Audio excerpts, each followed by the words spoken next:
sacred beings, and welcome to my channel. Today we are talking all about the Fae. So all of the spirits that we'll go over, elementals that are encompassed under the broad term Fae. And the reason I chose this topic for this week's video instead of Earth's energy grid, which I know a lot of people voted for that, is because my fairy ears grew in. Came in the mail. But also because next week when I do that video, I am going somewhere that is related to the energy grid. So I thought it would be really cool to save that until the next video. So thank you all for being here. If you're new, we are a spiritual community growing together while on our sacred journeys. So if you want to be a part of that, make sure to subscribe and ring the bell. That way you can be involved in the votes of the poll and have a say in what I record next. So today I wrote all my notes in my fairy book, which I actually got when I was selling jewelry at pop-up booths. Another vendor was making these and we traded this for some of my jewelry. So I thought it would be cool to do all my fairy research in here. So I also thought it would be cool to get out of the RV and take you to where I think fairies live. This place is about like 7 miles from where I live. Not a lot of people come here. Nobody is here right now except for me and my boyfriend. And at the end of this video, we are going to walk around this beautiful area to see if we can spot some fae. So what are we going to talk about today? What are the fae or fairies, or just what is the term fae? Different types and where to find them, how to see them, signs that you may be one. So if you feel like you're a fairy or incarnated as one in this life, or you think you were one in your past life, we're gonna go over that. Also how to work with them when they're nearby, and then of course we're gonna go and look for them. I have a fly who's on my arm. Are you a fairy? But make sure to keep your eyes out in the background because you will probably see some flying around or coming up to say hi, and you may even hear some of them making noises in the background. So let's get started. What is a fairy or the fae? The fae are unearthly spiritual beings or creatures who exist in a realm or dimension that is very close to ours. Most people say they live in the 4th dimension, which is also the astral realm, along with other spirits and entities. So we are in the 3rd dimension. 4th dimension is right above us, so that's why it's so close to us, where we can easily see them, interact with them, hear them, sometimes catch them on photos. The name fae, or fae folk, is a broad term which encompasses many different types of spirits that we will go over. Some names you may have heard them already, but they're also called fairy and they're spelled in different ways. So fairy, fairy, fae, fae. So it's important to also know the term seelie, which is a group of fairies or fae who are friendly, normally friendly, helpful, and then the unseelie is normally the group of the hostile or wicked tempered to humans, so not the very nice ones. Even though the 4th dimension, there's no like polarity, so it's either this little branch is tickling my arm right here. Can you see? There's no good or bad. It's both. So fairies get to choose, and they can change their mind, just like humans. Like you have good days, you have bad days. So there are different types of fae, and we are going to go over them. There are 18 of them, but let me change you around 1 second. All right, I think this is a little better. The sun is behind the clouds, so we might have to move again, but let's continue. So there are 18 that we are going to go over, even though there are a bunch more, because we don't even know all the different types of fairies that exist out there. Of course, right? Just like we can't know all of the star seeds or like star planets. There's just no way. So we're just going to go over 18 of the different types of fae today. So first is a brownie, which you've probably heard of them. They are your typical household spirit, originally known as farmers and doing outdoor tasks, and usually they do their tasks at night.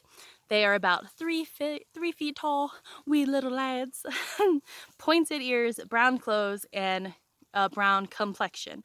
If they don't live with a family, they tend to live underground since they don't have wings and they are very earthly beings.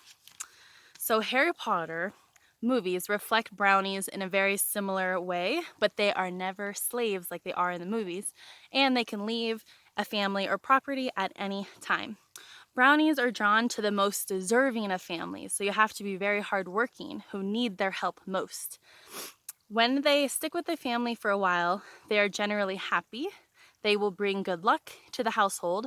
They are a magical magnet to attract good luck to the people that they work for them. So we'll go over how to work with them, how to attract them, in case you do want to attract a brownie into your home, or you might have one that you don't know, and we'll go over the signs of if they are nearby. So the next one is a pixie. This is probably the type of fairy that pops in your head when you think of them. So like Peter Pan, Tinkerbell, this is a pixie.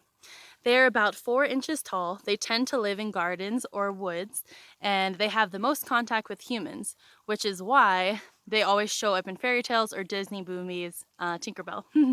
They have wings, but they're known as earth or nature fairies. They're super tiny with human-like features and move extremely fast, almost like hummingbirds. Even though pixies tend to enjoy to interact with humans, they're very cunning and they can delight in leading humans astray. They are your typical mischievous type.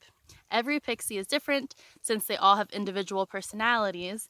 They don't understand human desperation or pain.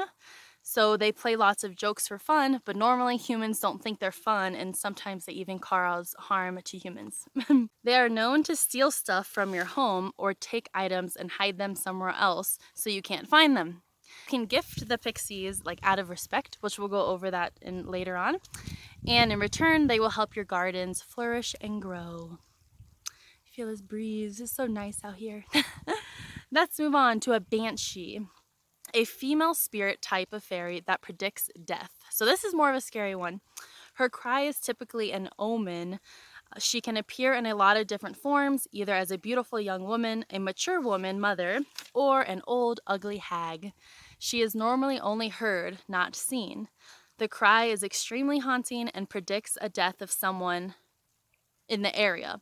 So the death might not be you if you hear this cry, just someone who lives near you. Next is a leprechaun. Super small, aged men dressed in green or red, pointy cap, and they love to smoke pipes. Your typical leprechaun that you have seen before in movies. Even though most types of fairies don't have set jobs, like humans do, leprechauns are the exception, and they are cobblers. So cobblers is a mender or a maker of shoes, or they clean shoes, or they just work with leather goods. But they can also act as a banker in the Fae realm, or Fae world. Legend says that they are constantly crafting shoes because the Fae go through shoes daily because they're always dancing and wearing their shoes out. And they say if they're nearby, you might hear him like working away on his hammer. Leprechauns love music and dance. They love the fiddle, the harp, and the Irish drum, and sometimes they can even help humans with musical abilities. Some are distrusting and secretive around humans, but if you act kindly towards them without expecting anything in return, they might give you some of their gold, their magical gold. Next is an elf, which I feel like I'm feeling very like elven-ish, the elven realm. They're born both light and dark elves, so good and bad. Even though I went over that earlier, they're all individual. And they usually have blonde hair, blue eyes. They're tall as humans and slender, so much skinnier than humans. They have human-like features like high cheekbones, angular faces, and their eyes are mesmerizing. They also have pointed ears. Elves are thought to be the type of fae who place channelings, I don't know how to say this, changelings inside of human homes. So changelings is they swap a fairy child for a human child due to many reasons. Some of the reasons are their fae child is sick and they want a healthy human child. Or they think that their fae is ugly and they think the human baby is prettier. Or the human has like a gift that they're going to grow up to be very talented and the fae needs that gift. So they'll swap out their child for the human child. While elves are sometimes friendly towards humans, they take revenge if they feel offended. They generally stay away from humans and are protectors, caretakers of the forest. They are smart and agile, they have a much keener perception of their senses than the humans, and they tend to avoid technology. Next is a kobolds. So they live in mines, and they haven't had many we haven't had many sightings of them, so they are hard to say what they look like. But they generally only interact with miners. Some are troublemakers who will undo the miners' progress, but others will actually help miners, or knock on tunnels to warn them of a cave-in. So I've never heard of those before. Next is a diva, small fairies that look almost like fireflies. If you live in a woodsy area, you've probably seen one without knowing it. They appear as bright orbs of light, and they love being around well cared for plants. So if you have a garden and you care for your plants, they'll probably be in that area. They are known to guide medical researchers, or witches, to seeking the use of plants for their medicinal qualities. So they'll lead researchers to where they need to go to find that plant. Or a witch might be looking for an herb, and they'll just know to go a certain way because they might not know that this fairy is leading them to the herb that they're looking for. They won't stay near a plant that is in decay or is dying. Next, which is my favorite, are the dryads. This is a type of fairy that are tied to trees. So while they aren't the actual spirit of the tree, and they are a fae type, if the tree dies, the dryad will die too. They don't typically travel far from their trees. They're very they're very attached to one specific area and will do everything in their power to keep their tree alive. They are more favorable to humans if they care for trees. They are a bit shy, but if they see a human taking care of nature and animals, they're more likely to open up to communicate with you. Dryads are some of the sweetest types of fae, so we'll go more into working with them. But I just wanted to say, if you've watched The Magicians, I always talk about them, they show you dryads in there. So I'll try to give you a clip of that if I can. Next is gnomes. One of the many types of fairies that live among the roots in the forest. They look almost like little dwarves. They mature quickly, so typically appear old. They wear pointed red hats with green-blue clothing. Gnomes are extremely connected to nature. They're actually earth elementals, so they are powerful with anything related to the earth. If you want to work with earth magic, they can be helpful to grow that earth magic extremely powerful, so they can make your magic more powerful. They're known to care for animals and are natural healers. They tend to use their power for animals and plant life, not with humans or for humans. They are very shy and cautious. They stay far away from humans, especially due to their small size. Moving on to the Kelpie. Typically, the Kelpie is in the form of a horse if they don't want to reveal their true form. Some are thought to be the classic scary monster that have created huge legends like the Loch Ness Monster is a Kelpie. Male Kelpies are shapeshifters and can also turn into handsome men to lure young women into the water to either trap them or consume them. Their true form is usually very ugly, scary water fairies that are thought to be cannibalistic and carnivores. Next is a merfolk. The mer people prefer to be known as mer or merfolk, but known as mermaids or mermen in the pop culture. They are very beautiful, half human, half fish. Some lure ships to the rocks and sailors to their deaths. Others rescue drowning men. They generally hide from humans. They have become more visible as the oceans get polluted.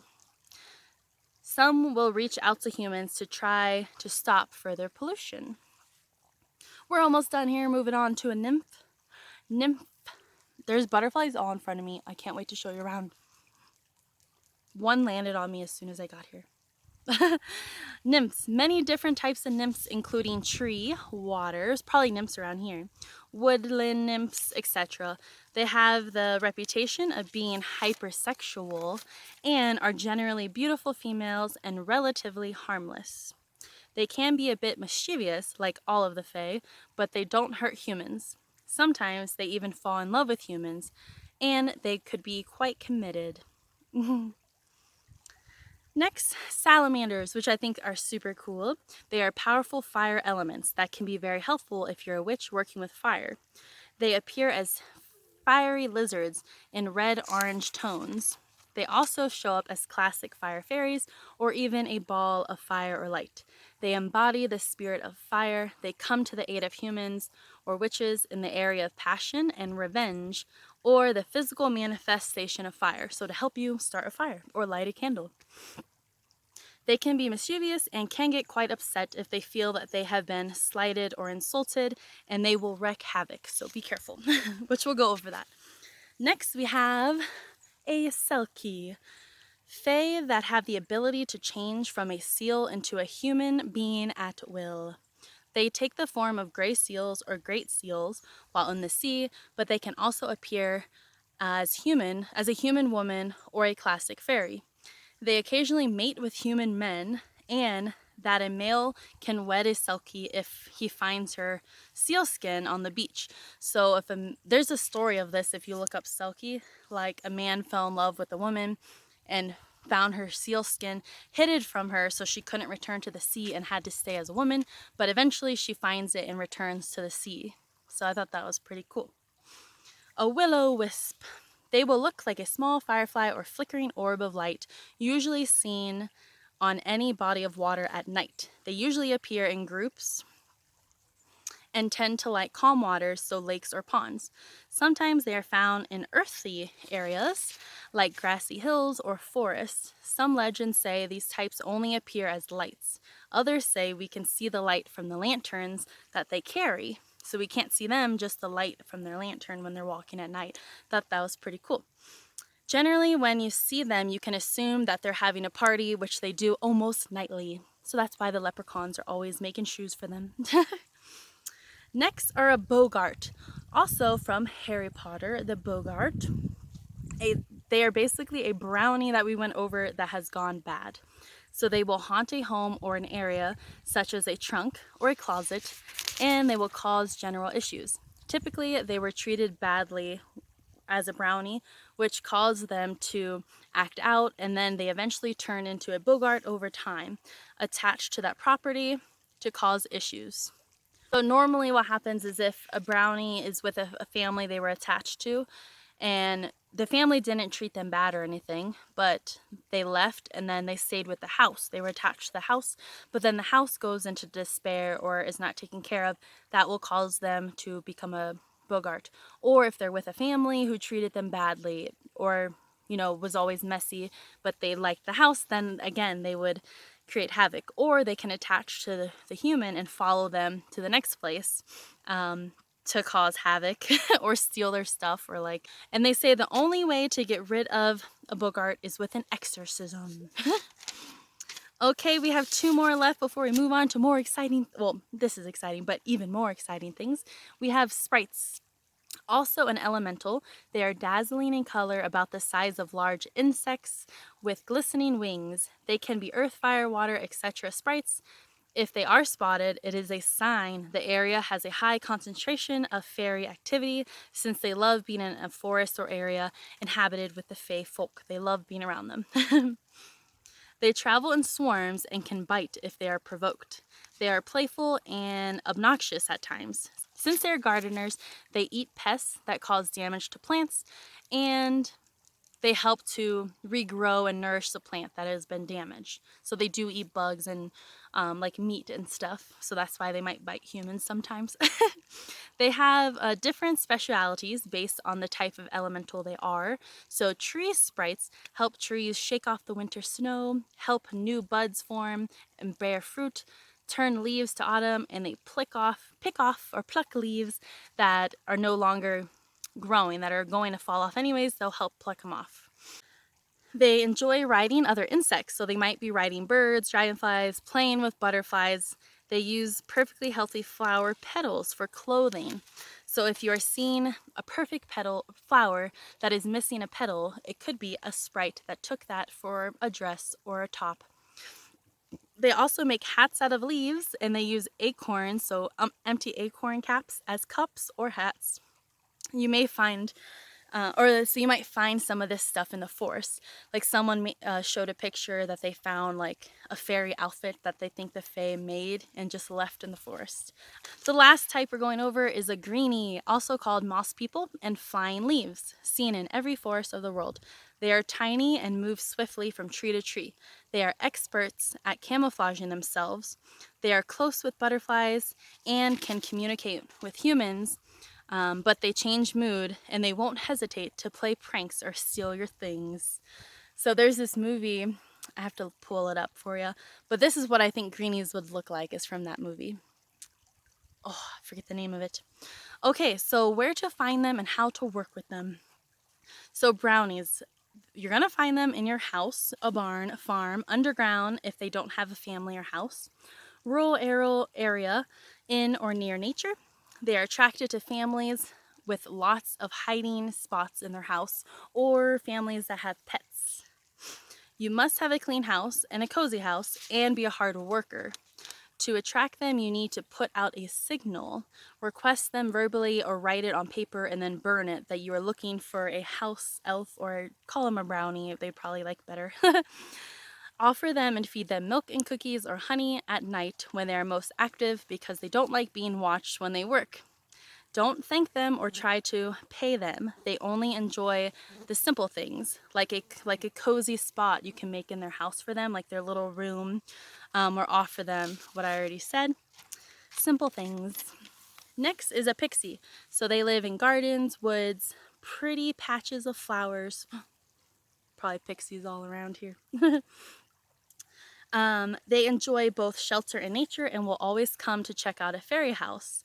You can offer them tiny houses, so build a fairy house if you want, nectar, honey, leave small offerings if you want to work with them.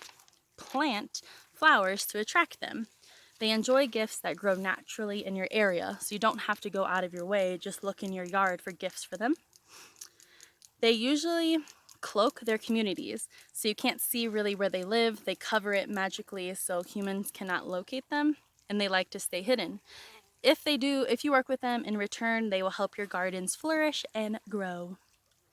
Next is a banshee. I don't know why you would want to work with them, but they typically only exist in Ireland and Scotland on moors, which are like open lands that are unfertile, so nothing grows there really, and it's just a lot of open space. Elves. Many caves in Iceland are protected by the government because 3/4 of the residents in Ireland believe that elves inhabited the cave and live there. They are usually tied to specific forests that they protect, and they live in groups. Dryads, my favorite. You will see a face on a tree. So if I'm going to show you a picture, which I didn't know was a dryad, but has to be. It's beautiful. And you will feel an active, different energy around a tree. If you want to chat with dryads, first you need to show them your spirit through taking care of trees. After a bit, they will begin to trust you. It's easy to communicate by touching the tree. Stand with bare feet on the ground, since they communicate through the earth. They are the sweetest fae, and it's recommended to start with them first if you want to get into communicating with the fae. Gnomes. So you can find gnomes in any wooded area. You can leave them food like fruits, nuts, vegetables, especially rooted vegetables, eggs, mushrooms. The more local to the environment you live, the better. And you place the food at the roots of the trees. In return, they can help your earth magic to become more powerful. Salamanders. We're only going over a couple of these. Salamanders, helpful if you work with fire. They live in every flame, and they live within the fire's consciousness. They can help with many things, like calm your inner storms when you react to emotions. They could burn away and purify what no longer serves you. They can do a lot more, so look at the link. It shows you a meditation of how to connect with your personal salamander and how to get in tune with the fire element. So next, how to find and work with selkies. They are usually occupy the seas near Ireland and Scotland, specifically Orkney in Scotland. but their exact location is fluid. They tend to come out on important seasonal days like Midsummer's Eve. Next and lastly is the greenies. Greenies are nearly in every forest in the world. So they're probably out here back there. Active in spring and summer, and they are usually in very dense woods. Offer them milk and sweet treats to communicate. Moving on to how to tell they are near. These are just some examples. So you might see lights flicker in the corner of your eye, spears of light around flowers or greenery or mushrooms. Shoes move from one place to another. Your jewelry, shiny objects keep disappearing. Your pets, especially cats, act like they are playing with an invisible creature. You have interesting dreams with bright colors, fairy music, or sweet food. You are taught things in your dreams by fairies. You hear bells, tapping, laughter, fairy music, and singing out of nowhere with no source to be found. A random gift, could be anything, like anything, shows up in your house or your yard. Mushroom rings are a clear sign of fae folk. You smell overwhelming scents of flowers with no clear source. You feel like someone is watching you, or you feel happy, full of energy, giddy, and you just want to dance. Animals around you act strange, or you see a lot of wild animals out of nowhere that you wouldn't normally see. New plants, mushrooms, flowers suddenly grow in your house, like around your house. You start feeling or called to work with the magical elements, so like earth, fire, water, air, spirits. So I just want to say real quick, do your research before working with or attracting them. Once you open a door, it does not easily close, and what comes through might not be what you expected. And also, if you're like working with a fairy or the fae and you stop giving them gifts, some of them will get offended that you stopped and will start wreaking havoc. Some of them won't, they'll just move on, but maybe you won't be that lucky. So definitely do your research. Look at all the links in my description if you want to read more. But next we're going to move on signs of that you are a fairy, and then we are going to go look for them, my favorite part. Signs you may be a fae incarnated, or you have been one in a past life. Number 1, there's only 5 of these. Number 1, blood type Rh negative. Number 2, you have low iron deficiency, lower than normal temperature. So I used to give blood a lot, like donate blood, and I always got denied because I always failed the iron test. So fairies don't like iron, and I always had low iron. And my temperature, when I read my temperature, if it's normal, it's like 4 or 5 degrees below the normal temperature, which I thought was odd.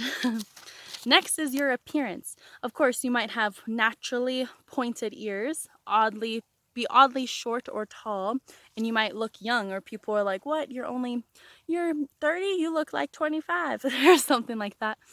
Number 4, you have a knowledge of the natural realm or world. You just know which plants, minerals, water to use, or how to identify them. As a child, you were always outside in nature. You're very into herbs and crystals. And number 5, the last one, your demeanor. You have a positive attitude.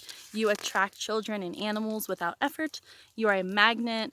You have a magnetic personality and often the life of the party. You are very childlike.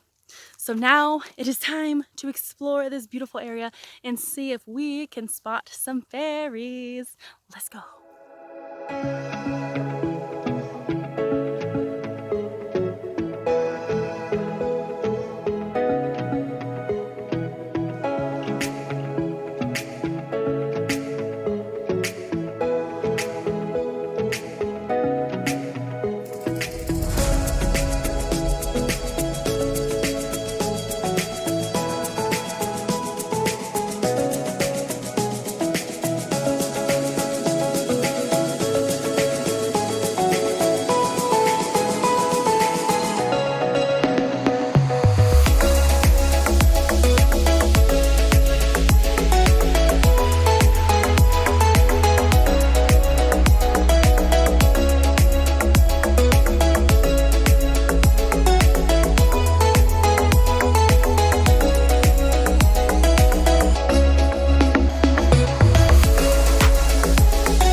that is the end of this video. Thank you all so much for watching. If you enjoyed this, please give it a thumbs up. Let me know if you have seen any fairies where you live or any experiences, and I will see you in the next video. Bye!